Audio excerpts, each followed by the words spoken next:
Kita lanjutkan kajian tafsir Al-Qur'anul Karim di surat Al-Baqarah ayat yang ke-17.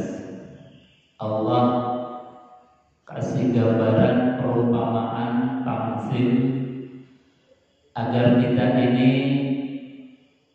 mendapatkan satu transfer ilmu dari Allah yang mudah untuk dicerna. Bahasanya Allah itu mathaluhum kamathalil ladzi istawqada nar. Falamma adha'at ma hawlahu dhahaballahu binurihim wa tarakahum fi dhulumatin la yubsirun. Jadi kata Allah, mathaluhum, perumpamaan mereka, perumpamaan orang kafir, perumpamaan orang munafik. Jadi memang Allah seringkali menggunakan tamsil-tamsil, contoh-contoh agar audien, agar kita itu dapat mudah untuk menerima pesan dari Allah Subhanahu wa taala. Makanya metodologi ini dalam dunia pedagogis atau dunia pendidikan ini menjadi satu metodologi yang gampang untuk mentransfer ilmu. Jadi kalau murid atau kita orang tua terhadap anak-anak mau memberikan pemahaman ilmu, itu diantaranya supaya mudah kita kasih contoh, kita kasih cerita, contoh. Dan Quran itu banyak sekali Allah ngasih gambaran-gambaran, contoh-contoh agar kita mudah untuk memahami apa yang menjadi pesan-pesan Allah. Misalnya, mathalul ladzina yunfiquna amwalahum fi sabilillah kamathali habba. Mathalul ladzina yunfiquna amwalahum, perumpamaan, gambaran, contohnya orang yang bersedekah, kata Allah, itu digambarkan seperti buliran padi, yang buliran, satu bulir padi itu berkembang menjadi 7 tangkai, yang dari 7 tangkai setiap tangkainya menghasilkan 100 bulir, sehingga dari 7 menjadi 700 bulir. Ini kan gampang mencerna. Siapapun orang yang nuwun sewu, dari yang punya logika rendah sampai dengan orang yang punya IQ tinggi pun gampang untuk mencerna satu tamsil perumpamaan dari Allah Subhanahu wa taala, sehingga langsung mengenal pesan dari Allah. Dalam ayat yang lain misalnya, daraballahu masalan mathalul ladzina humilut tawrata tsumma lam yahmiluha kamathalil himari lam yahmilu asfar. Misal dalam surat Jum'ah itu ada digambarkan orang Yahudi yang diberikan kitab oleh Allah Subhanahu wa taala, itu disamakan, digambarkan seperti ada onta yang membawa kitab-kitab di punggungnya, membawa literatur, membawa ilmu di punggungnya banyak sekali. Itu onta membawa cahaya-cahaya, membawa ilmu. Tetapi meskipun onta ini membawa banyak cahaya, tidak memberikan efek manfaat apa-apa. Itu satu gambaran bahwasanya ketika kita diberikan Al-Qur'anul Karim, ada Quran di punggung kita, ada Quran di lemari kita, ada Quran di meja kita, tapi nggak pernah tersentuh. Itu disinggung oleh Allah, disindir oleh Allah. Mathalul ladzina humilut tawrat, perumpamaan ada orang yang membawa Taurat, membawa kitab-kitab suci. Kamathalil himar, tapi seperti himar yahmilu asfar, yang membawa di punggungnya itu banyak kita. Meskipun bawa tapi tidak punya dampak efek apa-apa. Ya persis, ini juga sebetulnya sindiran yang sangat halus. Kita banyak Quran di lemari, kita banyak sering membeli Quran, tapi Quran belas tidak tersentuh sama sekali. Seperti gambarannya orang Yahudi Nasrani, orang-orang dulu dikasih kitab, tapi kitabnya itu belas tidak punya efek apa-apa. Dinasihati oleh Al-Quran juga tidak pernah mendengar, tidak pernah berdialog dengan Al-Quran. Kama salil himari yahmilu asfara, bisa masalul qawmil ladzina kadzabu bi ayatina. Sangat-sangat buruk sekali satu gambaran orang yang seperti tadi. Bisa masalul ladzina kafaru bi ayatina, orang yang mengingkari terhadap ayat-ayatnya Allah. Nah, ini menjadi satu gambaran perumpamaan yang kemudian mudah untuk kita cerna. Oh ya Allah, ternyata kami ini meskipun diberikan oleh Allah Quran jarang disentuh, diberikan banyak, diberikan Al-Quran tidak pernah berdiskusi, berdialog dengan Quran. Diberikan oleh Allah Al-Quran, yang Quran itu adalah cahaya, tidak pernah Quran itu menerangi lisanku, menerangi tenggorokanku, menerangi hatiku, pikiranku. Ini di antara satu pemahaman kita untuk menjadikan Quran itu rumah di dalam hati kita. Hati kita ini menjadi rumahnya Al-Quran. Ada lagi satu tamsil gambaran. Misalnya Allah satu gambarkan satu perumpamaan, daraballahu mathalan rajulan fihi syuraka mutasaqisun wa rajulan salaman lirajulin hal yastawiyani masalan. Allah beri perumpamaan, gambarannya enaknya punya Tuhan satu dibandingkan dengan punya Tuhan banyak. Jadi Allah memberikan perumpamaan, Allah membuat satu perumpamaan, rajulan fihi syuraka mutasaqisun, ada orang yang punya majikan banyak, tuan banyak, bos yang banyak. Yang mutasaqisun, setiap bos, setiap majikan itu punya keinginan yang banyak dan macam-macam, mungkin saling bertentangan. Dibandingkan dengan rajulan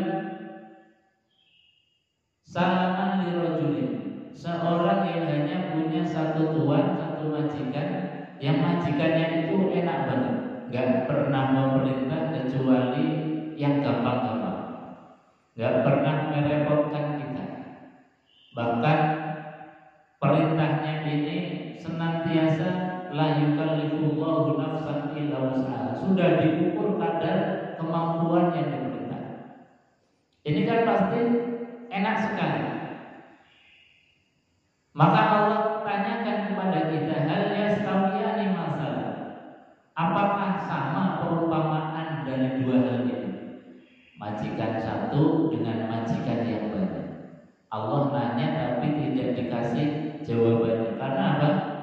Dalam tafsir disebutkan orang yang pikirannya waras, logikanya sehat, pasti akan memilih enak punya tuan, punya majikan, punya Tuhan satu. Makanya ketika dalam hati itu sudah punya satu kemantapan berpikir enak punya Tuhan satu, kata Allah dalam akhir ayat ini, falhamdulillah, maka bersyukurlah kepada Allah kita punya Tuhan satu. Jadi satu gambaran tamsil di dalam mentransfer ilmu pemahaman ini sangat baik. Bapak Ibu hadirin jemaah yang dimuliakan Allah Subhanahu wa taala. Termasuk di ayat Masaluhum kamatsalil ladzi istauqada nar. Allah ngasih perumpamaan, gambarannya orang kafir, gambarannya orang munafik itu alladzi istauqada nar, yaitu orang yang menyalakan api, menyalakan lampu, menyalakan lilin, yang falamma adha'at ma haulahu, setelah nyala dan menyinari sekelilingnya, semuanya menjadi terang, wadah, semuanya kelihatan, mata juga sudah terbiasa dengan terangnya. Tiba-tiba zahaballahu binurihim, Allah hilangkan cahayanya. Tiba-tiba mati lampu, tiba-tiba gelap gulita. Wa tarakahum fi dzulumatin la yubsirun, maka yang tersisa adalah kegelapan yang luar biasa. Tiba-tiba gelap gulita, dari yang awalnya terang benderang, tiba-tiba mati lampu, gelap gulita.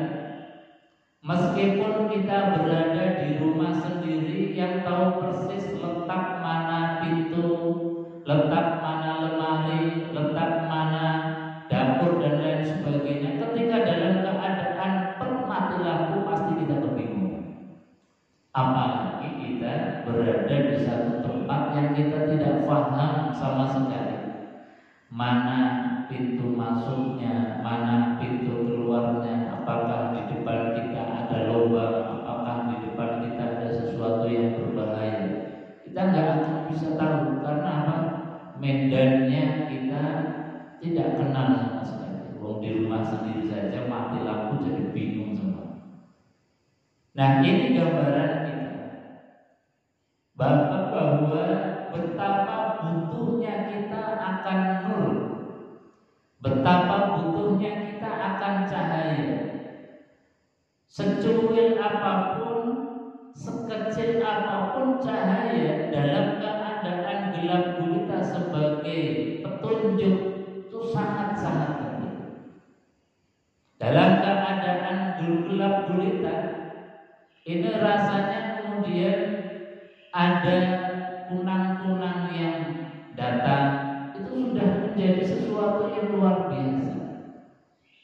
Ketika dalam keadaan gelap gulita kita kemudian ada HP, kita nyalakan lampunya, itu sudah luar biasa.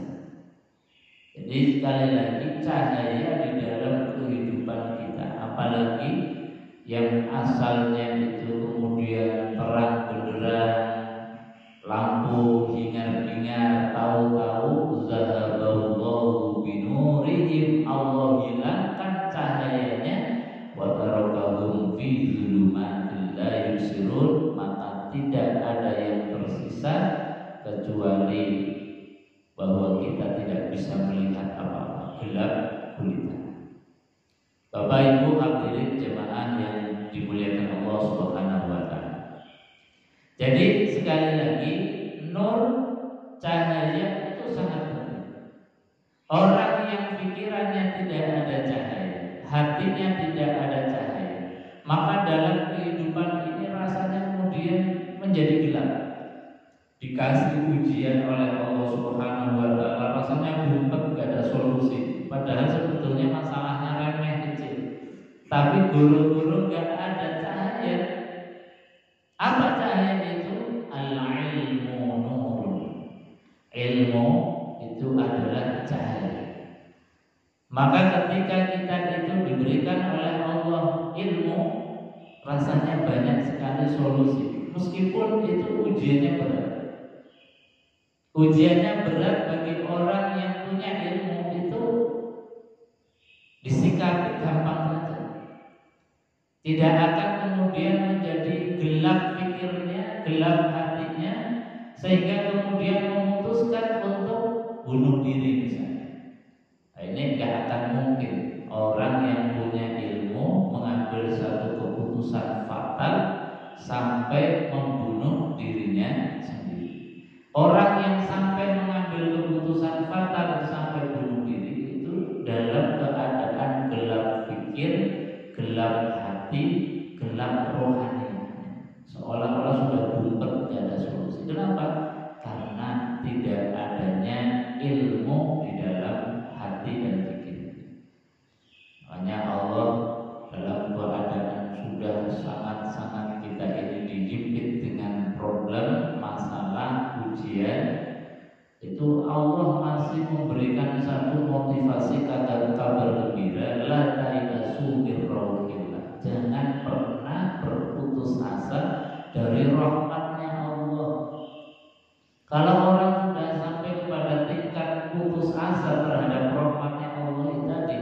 akhirnya gelap gulita, pikirannya gelap, hatinya gelap, ya sudah, kemudian mengambil satu keputusan fatal yang namanya bunuh diri. Bapak Ibu hadirin jemaah yang dimuliakan Allah Subhanahu wa taala. Jadi dalam hidup ini cahaya yaitu ilmu wajib untuk kita senantiasa terus menerus, karena ilmu Allah wasi'ah, ilmunya Allah itu wasi'ah, sangat luas. Ustaz, kalau ilmu Allah itu sangat luas sementara umur kita kan terbatas, lalu apa yang harus kita pelajari dari luasnya ilmu itu? Apakah semua harus kita pelajari?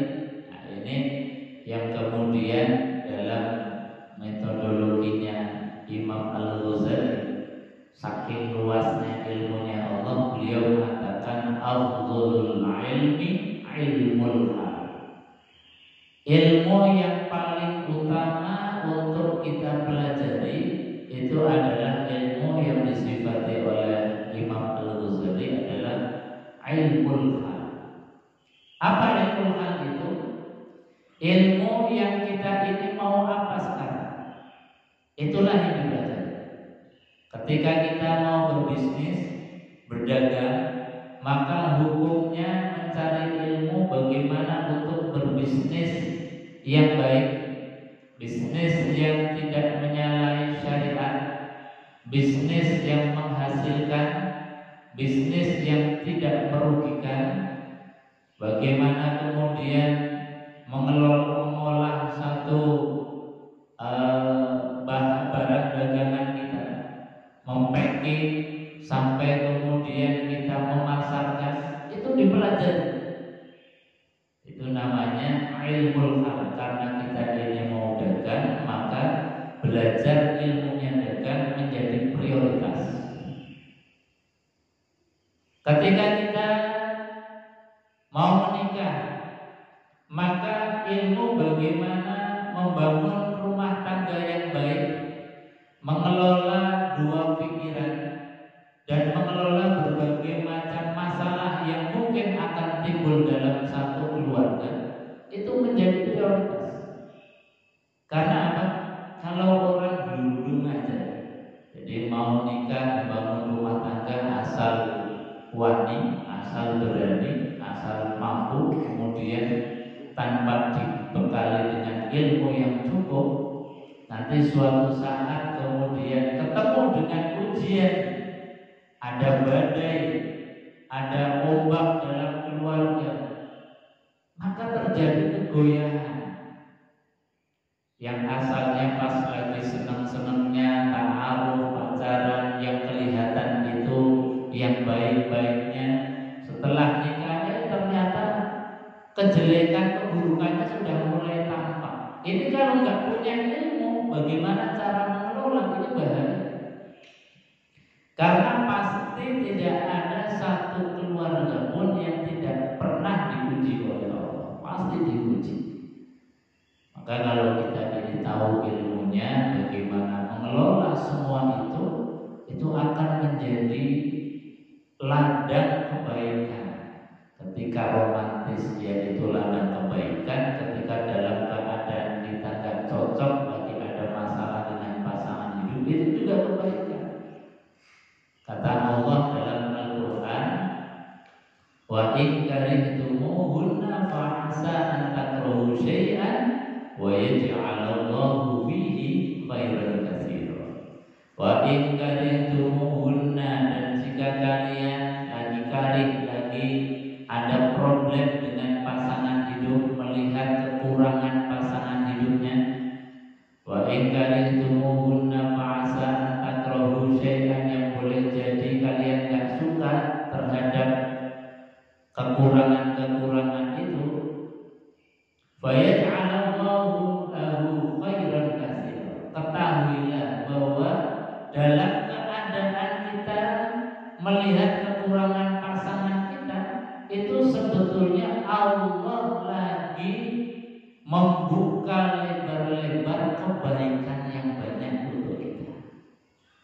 Jadi Ini juga kebaikan, ladang amal ketika dalam keadaan yang lagi tidak romantis, bahkan mungkin lagi diem-dieman, lagi ada masalah dalam keluarga. Kalau kita punya ilmu dan bisa mengelolanya, ini kata Allah saat-saat di mana Allah menggelar potensi kebaikan, ladang kebaikan yang banyak. Cuma kadang-kadang karena minimnya ilmu, saat-saat yang semacam ini sering kemudian lewat, tidak kemudian dimaksimalkan menjadi sumber pundi-pundi menghasilkan pahala. Dengan cara apa supaya kita mendapatkan kebaikan yang banyak? Bisa beri dengan sabar, cari ikhtiar solusi, kita dialog musyawarah karena perintahnya Quran, wasyawirhum fil amr. Kalau ada problem diomong, dimusyawarahkan. Nah ini dengan ilmu cahaya, sehingga apa? Kegelapan pikir, kegelapan dalam rumah tangga, dengan adanya ilmu datanglah solusi. Ini Quran mengajarkan kepada kita.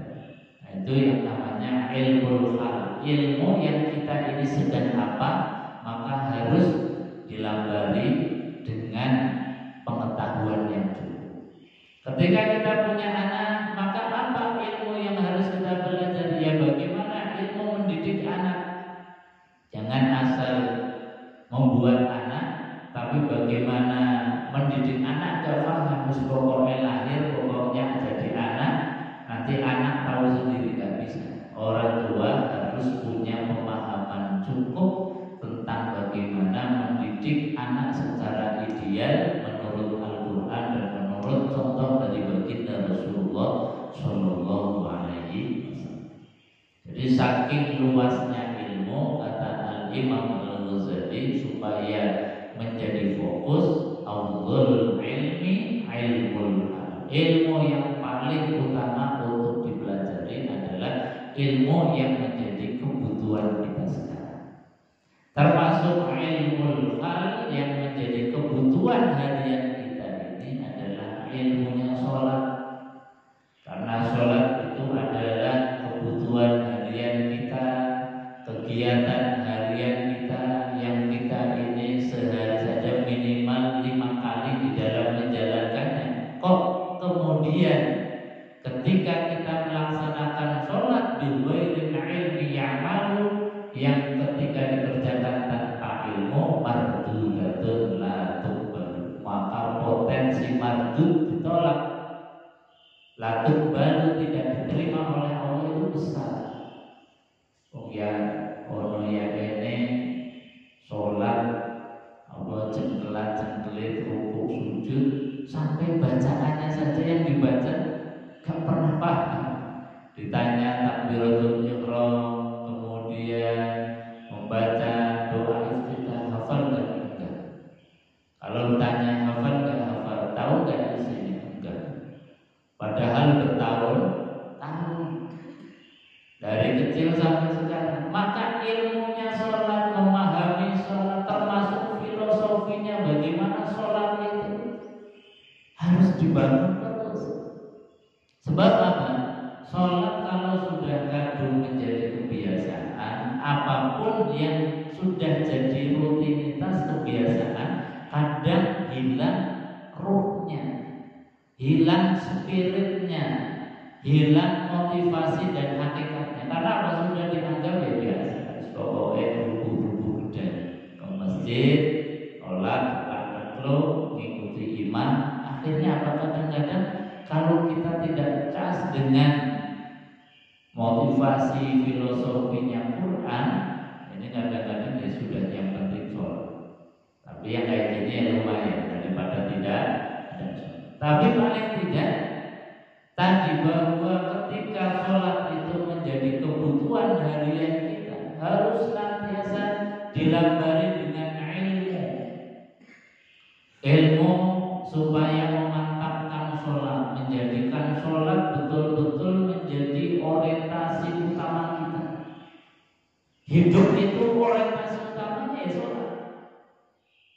Bukan mencari uang, bukan mencari popularitas, tapi tujuan utamanya ketika kita bekerja ya supaya dari hasil kerja kita bisa memperkuat sholat.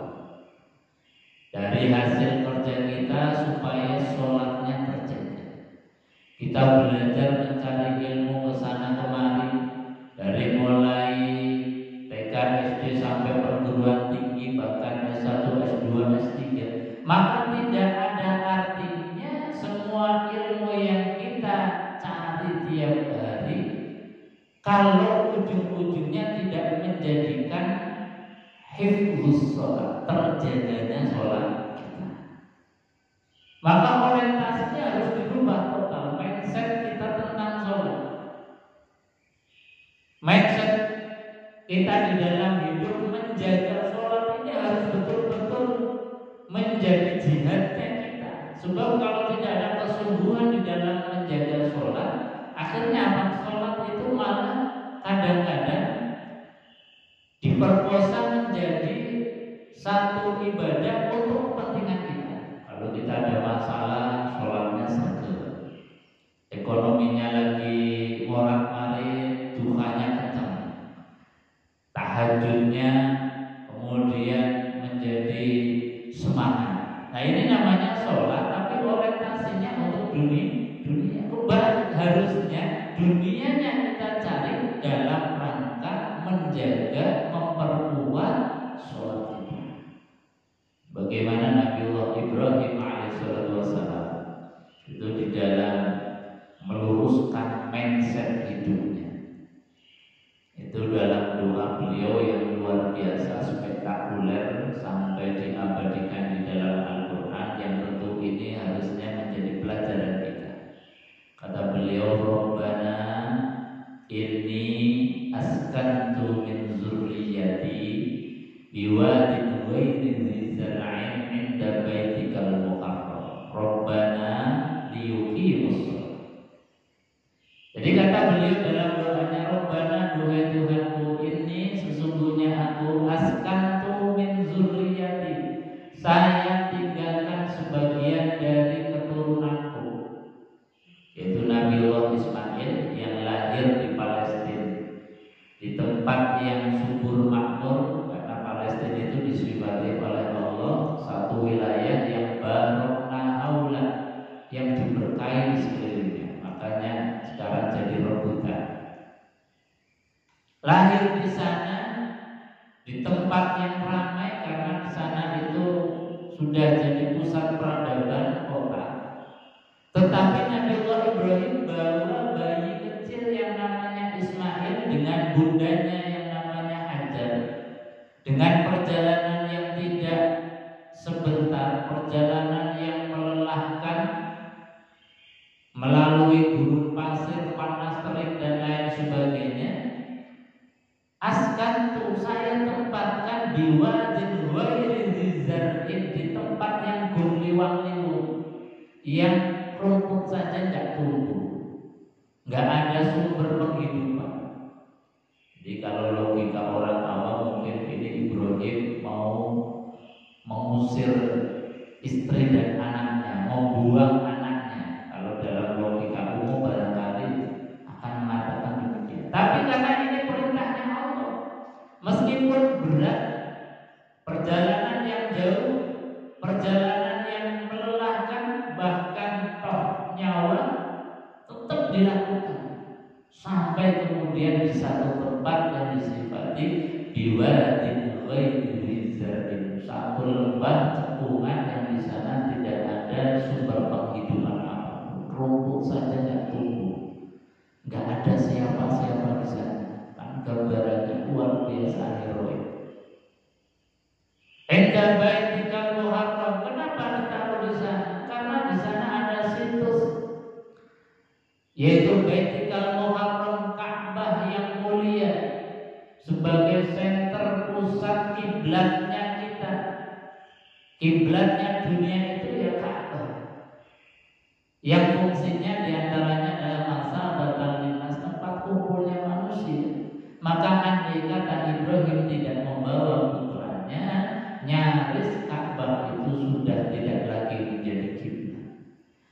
nyaris Baitullah itu hilang.